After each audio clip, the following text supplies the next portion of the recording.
Good morning, ladies and gentlemen. I'd like to welcome you to a keynote address from Dame Carolyn McCall. Since January of 2018, she's been Chief Executive of UK's ITV, Britain's most watched commercial broadcaster. And we are absolutely delighted to welcome her here for the first time at Mipcom.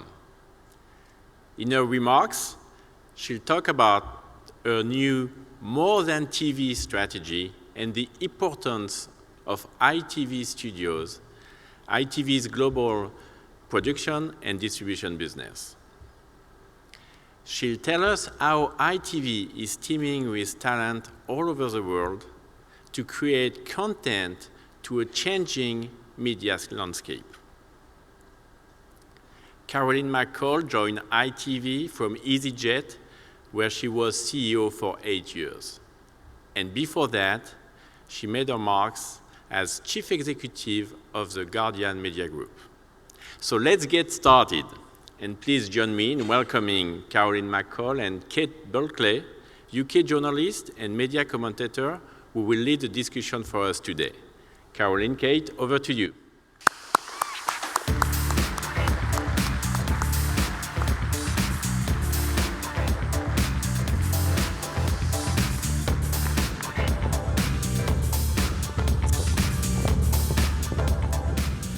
Good morning, everyone. I'm Kate Bulkley, and I'm here with Carolyn McCall. Thank you very much for coming. This is your first Mipcom. It certainly is. Wow. Are you excited? Yeah, it's great.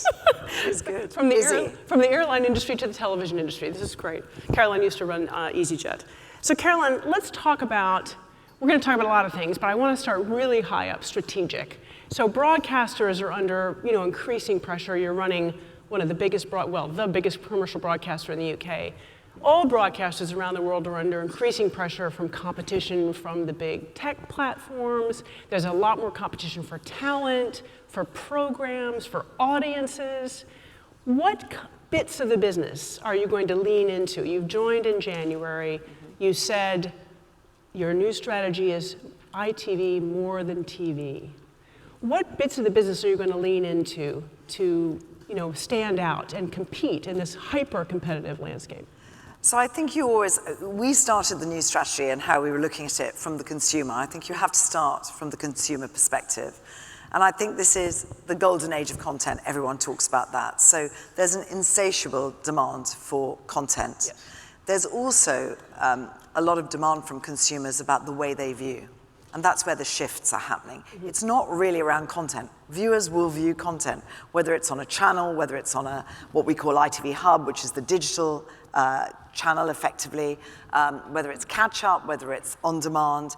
Viewers will view great content, but I think what we have to do is make sure that we have the relationship with the viewers, we understand the viewers, and that we are making those shifts. So we have actually strengthened the broadcaster, because the integrated producer model that we have, which is where we do UK production and broadcast, is a very potent competitive advantage. And we've strengthened that. We've added more to programming. We've doubled the marketing investment. We're actually investing in data, tech, analytics, and the hub. Yeah. And that is really, really important, because it is the kind of thing that lays all the eggs that allow us to do all the other things, like the golden goose. Right. Because without that, you wouldn't be able to do direct to consumer. So more than TV is that we are creating a division which is about directly connecting with the consumer, which they really want, because we have fans. We have communities of fans that want to have a deeper relationship with us. And they already have a relationship with us, but it's fairly superficial. Mm-hmm. So we have got this division. Now, a part of that is, obviously the big part of it is going to be launching a streaming service, and I'm sure we'll come on to that. But a large part of that is also about how we understand them. We need to actually do more for them in terms of perhaps live events, perhaps giving them more of what they want to go deeper in some of our program brands. What's interesting about this? It's very different, that. Yeah, it sounds like a very interesting, different strategy. I mean, ITV was a broadcaster. Yeah. the last CEO just really leaned into buying production companies for ITV Studios, really ramped that up. I mean, now you're the biggest factual producer in the US. You've got a huge drama move now. You bought Mammoth. We'll talk more about them in a moment. But now what you're saying, what I'm hearing you say is it's something else. It's about engaging, it's about catch-up, it's about VOD, it's about SVOD. So these are all very different things. For instance, you hired a chief data science officer, which is, that's the first time I ever had one of those. You've got a group strategic technology officer who's thinking more strategically as opposed to just how do we move programs out into linear channels. Well, that's the shift, I think. So studios remains an incredibly important part of what we do. In fact, it's our way of ensuring that we have a diversified group, because it's doing very well. It is not dependent on any one customer. I think the largest customer we have does 7% of our business, and the biggest show we have is 5% of our revenue. So it's a very quality portfolio business. But it's really about... And we're augmenting that. So we are still looking for really strong talent deals. The key thing about studios is that it is a collection of amazing businesses, and those businesses are run by talent. And I think what they see is creative strength and depth, where they're allowed creative autonomy, and we take all the rubbish away from them. So we take out the things that they don't want to do. They can focus on creativity. So I think studios is an unbelievably important part of what we do, but we wouldn't be making the right shifts given the world around us if we weren't also looking at doing something much more directly with the consumer. Let me just go back 30,000 feet again. We've seen Disney buying Fox. We've just seen Comcast pay a huge amount of money to buy Sky. ITV is considered a target now. I mean, has been for 12 years. Yes, I know. Everybody wants ITV. But the point is, where do you, from your investment strategy point of view, where do you go with that? I mean, here's an example. Endemol Shine's on the market. You actually put out a statement to the stock exchange saying you had withdrawn or you weren't interested in looking at Endemol Shine. Are assets just getting too expensive now to look at? So there's a number of questions in there, Kate. You've asked about 5 questions. Well, so what do you lean into with your I'll try and take strategy? them one at a time. But on Endemol, what we've said is we are not putting in a bid. That we did not say it wasn't a good strategic fit with us. Actually, it's an obvious strategic fit, and our shareholders would have expected us to look at that seriously. And we've come out and said we're not putting in a bid because of a multitude of factors. So it's not just price? It always comes down to price in the end, but we didn't even get to price. There were multiple factors involved. And so that's also not to say that we wouldn't be interested in future M&A, but we would have to do that in a very rational and disciplined way. And that always goes to value, because we would need to make a return on the investment very quickly in studios, because we are now a scale business. So the last 2010 to 2015 was doubling studios, and to get it to a scale business. This is now about rational, disciplined acquisitions and the backing of talent, as I said. On the takeover spec, it doesn't affect anybody at ITV. They're really used to it. If you've been there for any length of time, it's always mooted. But actually, as a management team, as an executive team, and people at ITV, what we have to do is create value. And that's what we're focused on doing. So all the investments we've just talked about, all the shifts that we're currently making, they will make ITV a fitter, stronger business going forward. And I think there is a lot of nonsense talked about only the problems, structural issues. Actually, we're also a digital business. And so when you look at what we are doing and how we are going to be shifting on Hub, we will be able to take advantage of the opportunities there, rather than just see it only as being a threat. So let's go back to On Demand, because that's a big move for you. And I think you said you're going to put £40 million into the Hub? Or? So we're investing £60 million over 3 years, and that excludes SVOD.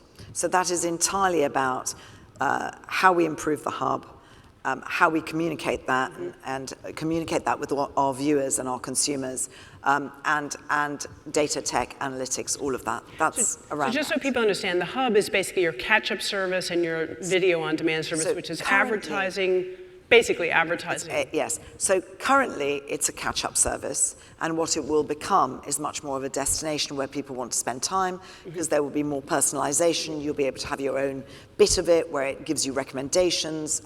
It will become a much richer user experience, and that's what we're investing in now, and you'll start seeing that by Christmas, and then by next year. That it's a phased plan. Yeah. So it's really step-changing the offer on VOD. I mean, VOD is increasingly important, and obviously all broadcasters are doing it, trying to make sure they have the rights to do it, to do box sets and all this stuff that people are demanding now because of Netflix. Yeah.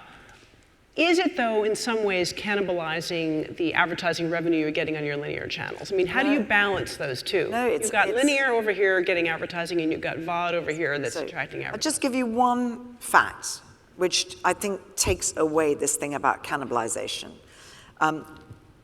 10 years ago, you could get 70% reach in Britain by using ITV.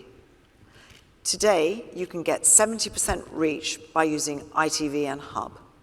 So you've seen no diminution of reach as a result of all the changes in that marketplace in 10 years' time. So if you're an advertiser that wants quality, safe, brand safe, simultaneous reach, the only place really to do that is ITV. It's very potent, and you can do that by using VOD and by using the channels. And I think what's really interesting is AVOD is just what we do. It's business as usual. Yeah. It's growing at 45% at the moment, so it's a huge opportunity for us. 45% growing. That's the last year. Wow. Yeah. Okay. So how fast is it going to grow this year? We've said very. I mean, we're saying double-digit growth. We're seeing double-digit growth. That's in revenues or in usage? That's in revenues. In revenues. And in usage, it's actually been more. So we are very focused on Hub in terms of monthly active users. We have 27 million registered users already. So we are really, really kind of very galvanized by the opportunities that we have, both for the advertiser but also for the consumer, that Hub and the channels allow us to do. Obviously, the advertising market is volatile. It's difficult. Well, it's cyclical rather than volatile, right? It's cyclical. Right. Yeah. So is this a way to, let's say, insulate yourself a little bit more? And can you actually get growth, or is this about keeping steady state? You can get growth. So we've said very clearly to our shareholders, as long as the macro environment doesn't change, so on a flat spot advertising market, our total ad revenue will grow.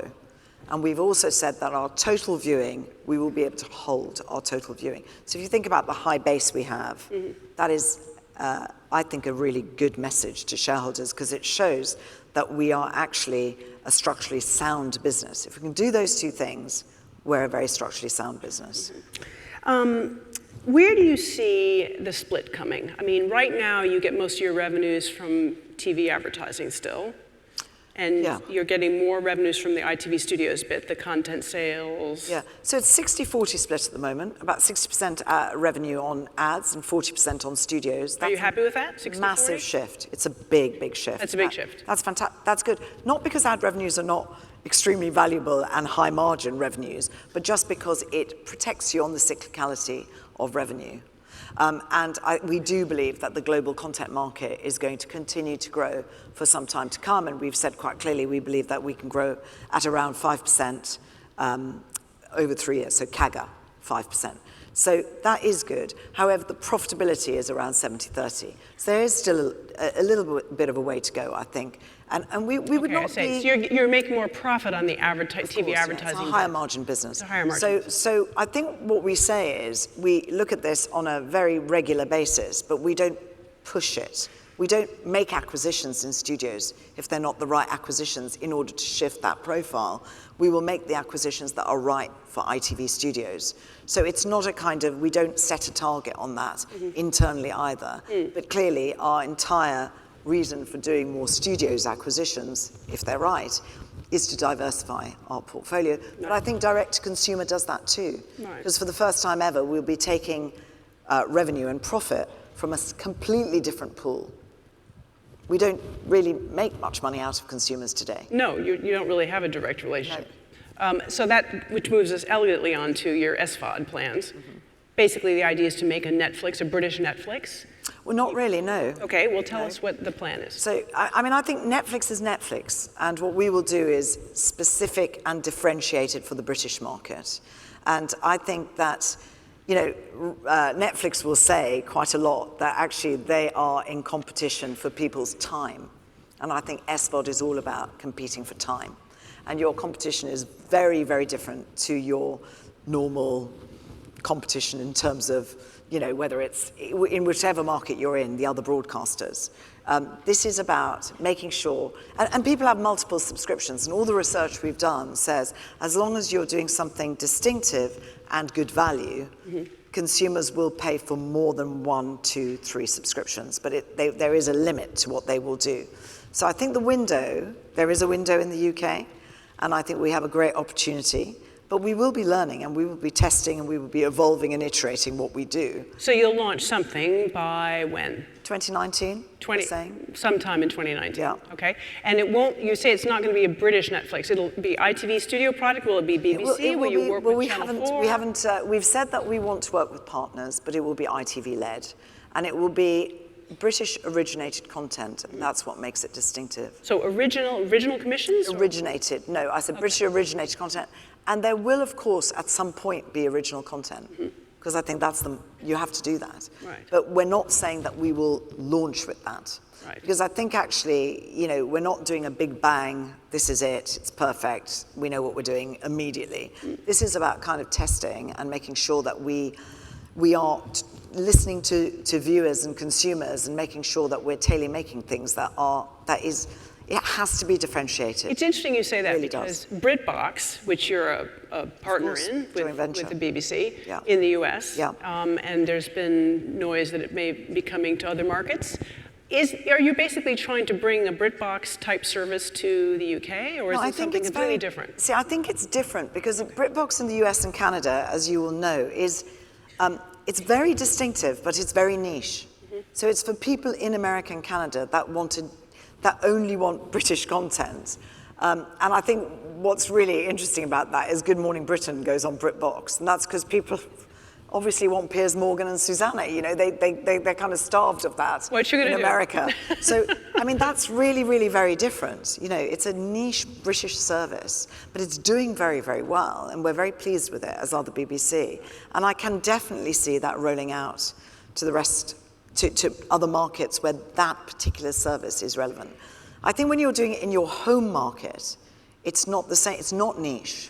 It's going to be something that has to be broader than niche. Okay. Before we get to ITV Studios, I just want to ask you one more question. I mean, we've talked about them sort of around the houses, so let me ask you a direct question about what we call the fangs. Yeah. Facebook, Amazon, yes, I know Apple, all those guys, Netflix, Google, they're coming at us with their teeth snapping. They are pouring money into content. They're signing up exclusive talent deals. When you look at, I mean, you're in an interesting position, you meaning your company, because in one sense they're clients, you sell to them. Very much so. In the other sense, they're competitors, because they're obviously buying stuff that you might want to have on ITV.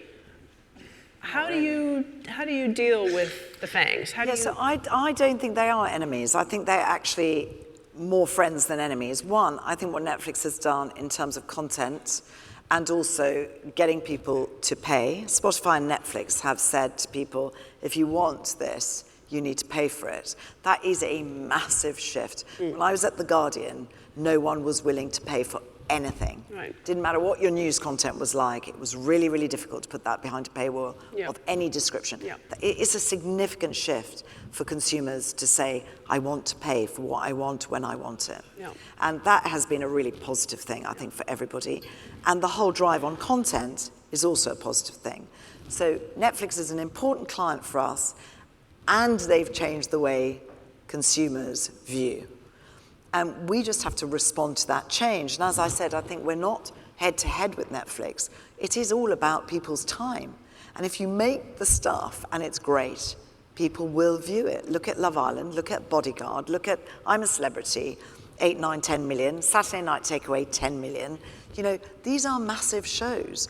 And people will watch them either on TV or on Hub or on catch-up, so live or on catch-up. they will watch it as long as you make the right content. So I think Netflix is actually not, you know, we talk about Amazon we work with, right? So we're on their platform and we have a deal with them. So Google we collaborate with. Yep. Now, on the advertising side, we also compete with Google. Yes. But they also power some of our technology. So it is it is more complicated doing these kind of relationships.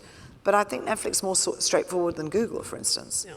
Very different. So what's your favorite TV show? So the one I'm watching most recently, because I now watch so much content. I'll bet you do. That's Vanity Fair, honestly. Vanity Fair. What an amazing show. So I obviously watch Bodyguard and Vanity Fair, both made by us, produced by us. Vanity Fair is amazing. It's beautifully produced. What's interesting about that, what you just mentioned, those two shows, is ITV Studios makes them both. Yeah. The Bodyguard was obviously on BBC One, made for BBC One, and really beat Vanity Fair in the ratings, which was on ITV. Show. Yeah. So how do you feel about that as chief executive? You're like, oh my goodness, my own channel is being beat by BBC. Yeah, no, I'm happy because actually it was commissioned by the BBC, and we then sold it actually to Netflix, and then we have the second window around the world, everywhere except the UK, for obvious reasons. And so ITV Studios has done exactly what ITV Studios was created to do, which is to sell to anybody. And Vanity Fair was made for us, and it, as I said, it's a brilliant show, and it will run on Amazon. So, that's great for ITV. It's good both ways. Let's talk a little bit about Love Island. Yeah. Because that was a bit of a phenomenon for you. People have sort of said the young demo doesn't watch television. That's kind of something. This has been said on this stage a number of times, I might add. The youth audience came to Love Island in droves. Talk a little bit about that. Did it make money for you? Was it a new thing? Do you understand now there's a way to get to youth audiences on a linear channel? So I think there is a misnomer. I'll just start by saying I think there is a misnomer that TV doesn't reach 16 to 34s. If you look at all our big shows, I'm a Celebrity, Saturday Night Takeaway, Britain's Got Talent, X Factor, roughly between 40 and 50% of those audiences are 16 to 34, all our big shows. So they do watch programs that they like and actually love. And Love Island has been phenomenally successful, partly because everybody talks about it for 8 weeks. I mean, you can't move for it. Now, Angela Jane will say... I noticed you have a bottle that actually says Love Island on it. Yes, but merchandising. Angela will say, look, the thing is you've got to be patient with these shows because in year 1 and year 2, they may look as if they're doing okay. But actually, Love Island just found its form in year 4. It was great last year. Year 3 was good, but year 4 was phenomenal. And that was a combination of factors. It was being used to it, understanding what people wanted, listening, and then producing it really, really well and producing it for the current generation of millennials. What was really interesting was that other demographics came in because they wanted to know what all the fuss was about, right? So I know lots and lots of middle-aged women who were watching it because their kids were watching it and they wanted to know, to communicate with them about because it is a really interesting reflection of a certain kind of way of living, right? Yeah. So, I mean, the New York Times wrote a piece about it. I don't know if you saw that. Yeah. It was an incredibly intellectual piece about why Love Island was good, because it surfaced a lot of conversations. Right. I'm also interested in the monetary side, because you were able to monetize it in new and interesting ways. Very well. Yeah. I mean, it was about more than just selling spot advertising. Yeah, and much more. I mean, what we were able to do, I think, again, because of experience, is we're able to find the right partners for the show, which didn't jar in any way with the audience. And so we had people like Superdrug, Misguided, Rimmel, cosmetic brand, Ministry of Sound, big music brand, went straight to #1 in iTunes. So the brands that we chose, there were 11 of them. Echo Falls did wine around it. Samsung was the handheld partner. Right. So they were very, very intuitively right brands, but we did far, far more than TV advertising. We actually, so if you went into Superdrug, they had a whole section of the store. They did their windows. Misguided did their whole showcase. Their windows were all Love Island product. So it kind of embedded into their businesses in a way that I haven't really seen done very well. So it was a big success for you massive. financially. And I know that CBS is really interesting because CBS have now got it in the States, which is a really big deal for us. But CBS are coming over to talk to the whole Love Island team, not just the production team, to actually talk to the commercial team and the marketing team and the social media team, the whole team, to actually, they want to do it like we've done it this year. Very and I think that's fantastic. It's very exciting. Now, I'd be remiss, we've got a world exclusive that we need to show. Oh, we do? And talk about. It's called War of the Worlds. Yeah, never been seen. This is the Never first before preview. been seen. I've been told that you're not supposed to take videos of this and socialize it, for whatever that's worth. I think you've already sold it to 80 territories. Yeah. Yes? It's gone amazingly So well. it's Mammoth Productions, which is ITV Studios. Yes. It's been made for BBC One, so it's not going to be on ITV, but you did make it. Massive scale production. Massive This is a scale really production. big production. Let's roll the clip and look at it.